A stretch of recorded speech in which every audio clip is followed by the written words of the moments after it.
feel like the relationship is going to shits, break up with them. One of the best things to do is that you know that you know that moment when you know the relationship is dying. You know, like the relationship is not like holy shit, like something's off. The conversations feel forced and all that sort of stuff. If you feel like your relationship is not where you want it to be, a simple solution and risky solution, but simple solution is do the preemptive breakup. Break up with them first. Break up with them and say I'm just not happy in this relationship. What's gonna happen is that either they're going to accept it, okay, and if they say yeah, then guess what? It was inevitable. Like they really didn't like you. You're saving yourself the time. And look, I know emotionally is hard. Emotionally is very difficult to realize that, but you're saving yourself the time. Most people won't do this, but it's the best thing to do. I wish I would have done it when I had the chance to. And the other thing is that you break up with them, and if they really if they really actually like you, what's gonna happen is that if you break up with them, they're gonna want you back. They're gonna say, please don't do it, please don't do it, and they actually become more attracted to you because they thought they were gonna lose you. One of the best ways to have better conversation is to simply feel as though you know the person. Why? Because when you feel as though you know the person, you actually start behaving in a way that will make them feel as though they know you.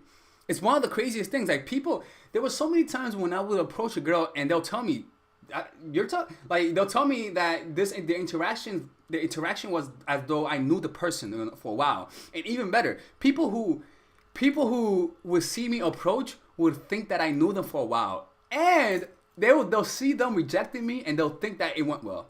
Why? Because by simply assuming comfort, people feel comfortable. When you see someone, don't feel as though you don't know them. Feel as though you know them. Hey, what's up, Tommy? How you doing? Tommy, how's it going? Oh, yo, you from around here? Oh, shit, yo. Where were you at? Where were you at before this? Oh, California. Ah, man, yo, I need to move there one day, man. Yeah, man, I'm tired of New York City, bro. Like, this shit is too much, man. What you came to New York City for, though? And then you just start talking. But the thing is that feel as though you know them. Why? Because your brain has a certain personality for people who you don't know, and it's usually awkward. All right, but you usually have a certain personality. That's why people say be yourself. But the problem is that we have different personalities for different situations. So you usually have a personality which is the most attractive one when you know the person. But that's all up to you. It's all up to the way that you perceive the person, because there have been people that we know for many years, we don't see them for many years, and then we come back and we feel as though we don't know them. It's not that bond no more. The only difference is not that the person changed, is that your perception of them changed, or they changed. But the whole point is that if you change your perception, you're gonna change the way you behave. So feeling as though you know them, feeling as though you already have comfort, makes the comfort. It's one of those paradoxes, and it's one of the most powerful techniques that I use, and I still use even till today. All right, number 27. A good impression is all about how you make the person feels.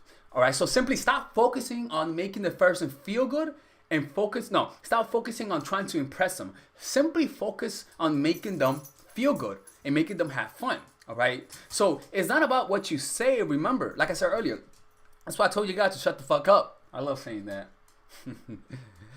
Because it's not about what you say, it's about how you make them feel. So if you make them feel good, they're gonna like you more. That's all what a good impression is all about. So the way to do it is to simply let them talk about the things that they enjoy, and also break rapport. For example, breaking rapport is when you build some rapport, when you feel like you have some comfort, right? And then you break that comfort. For example, asking them, where you from? California. Holy shit, I would have never guessed that you're from California. And they'll say, why? I don't know. You look like you're from New York City. You just had like a resting bitch face. But you're a very nice person though. Like, you look very mean, but you're nice. See, that's breaking rapport. Like, you gave them a backhanded compliment. You look like you have a resting bitch face, but you're not. So they can't really get mad at you. So breaking rapport is kind of like a way to fuck with them. So another way you can break rapport is to be hot and cold, warm and cold.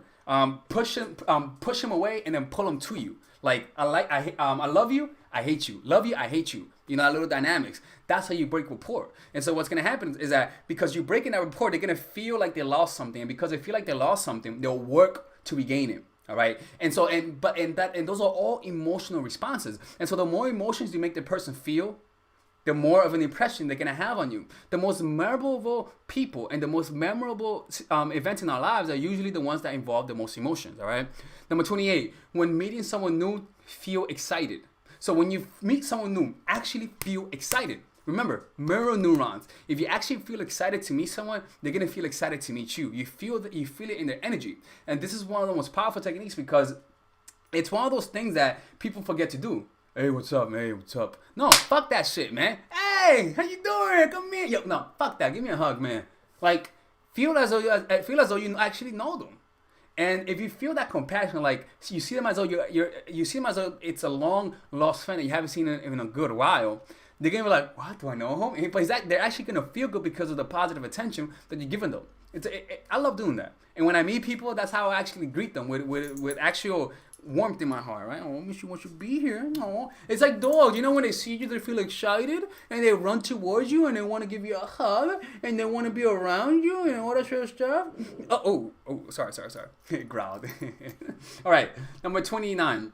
If someone's being a bitch to you, forgive them.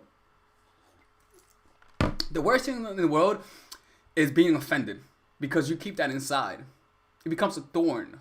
And you revolve your life around that thorn in order not to feel offended. You put shields around that thorn. Rather than taking out the thorn, you take the bitch move and you create a life where you're not offended. You make sure not to hang around people who offend you. You make sure not to look at the YouTube channels that has contradicting beliefs. What I want you to do is when someone does something stupid or offends you, in your mind, just forgive them. Just say, "Oh man, like, you know what? I forgive you, man. You don't know what you're doing, man. I forgive you. You actually got to know me. You like me. So you know what? I forgive you." See them as though they're actually like people who don't know what they're doing. Like Jesus in the cross. Forgive them, Father, for they know not what they do. Something like that, right? And so what tends to happen is that you actually feel good. You actually feel compassion for the person. You take away the vitriol from your heart, all of the bitterness, and you actually feel good. You know? I love doing that. That's what I do. Sometimes, not most of the time. Not when I play basketball. Fuck those bitches. 30. If someone gives you advice, come back to them with results. Hint. So, I'm not saying you guys should do, I'm not telling you guys to do something, But I'm just saying that if somebody ever gives you advice, especially if there's someone who's like higher level than you and can actually give you something in life, like a career, come back to them with the results. Come back to them with feedback. Nothing's better than saying, "Yo, like, you remember that advice you gave me? It didn't work, but I did this." It doesn't matter if it did or did not work. Asking them for advice will actually give you something to return to, and also it'll increase their self-esteem and validate them because their advice worked. I'm not lying to you guys. When you guys you guys send me emails and say, "Look, this actually worked," I actually feel good. It feels good. It really, really, really does. It's like watching people eat the food that you enjoy, that you made. Want to know if someone's actually listening? Change your body language. People who have rapport and who are in sync, if somebody changes their body language, everyone else will change their body language. All right? So if you want to know whether someone's actually listening or whether someone's actually just faking it, just change your body language. Just go like that. And notice if they mirror you. If they mirror you, that means that they're listening, and that means that they're interested. If they don't mirror you, that means that there's a connection, and both of you guys are not really having a conversation. Because it's kind of like Pokemon. When you trade Pokemons, in Game Boy, when you trade Pokemons, they link up, all right? And so the same thing is that when you're in sync with the person, if something changes in this person, it affects the other person. You see? So if you guys are not really reacting to each other intuitively, that means there's no connection. You see? So, number 20. Once who come across as more trustworthy, make eye contact. This thing is that when people lie, what happens? They look away. When people lie, they look away. When people lie, they blink more. All right? So, by simply making stronger eye contact, you become more trustworthy. Eye contact is so underrated. Holy shit. Number 21. Get someone in a curious state. All right?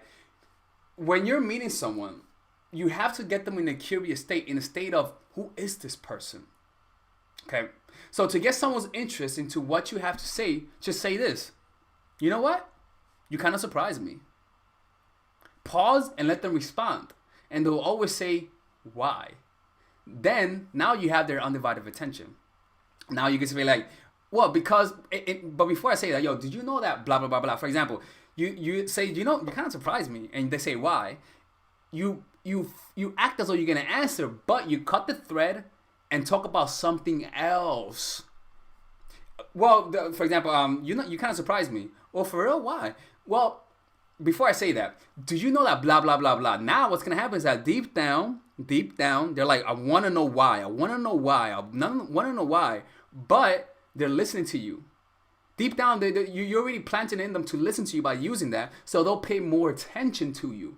It's kind of like watching a movie to watch the end. Simply because you want to see the end, you become interested in the middle. You see? It's one of those easiest tactics to use in order to get people to listen to you, all right? Number 22, be first. If you want someone to be honest with you, be honest first. If you want someone to reveal a secret to you, reveal a secret to them first. Now, it doesn't really have to be a secret. You could just lie and say that you're really revealing a secret. In reality, you're not really revealing a secret. But generally speaking, if you want someone to do something for you, do it first. Want people to do you a favor, do favors. All right. You want people to to feel vulnerable and to open up in a relationship. You open up first, because it'll increase the likelihood that the person's going to reciprocate. All right. And chances are that the reciprocation will be a lot greater than your input. Give a gift, people are going to feel compelled to give a gift back, but most of the time it's a better gift. That's how it usually works.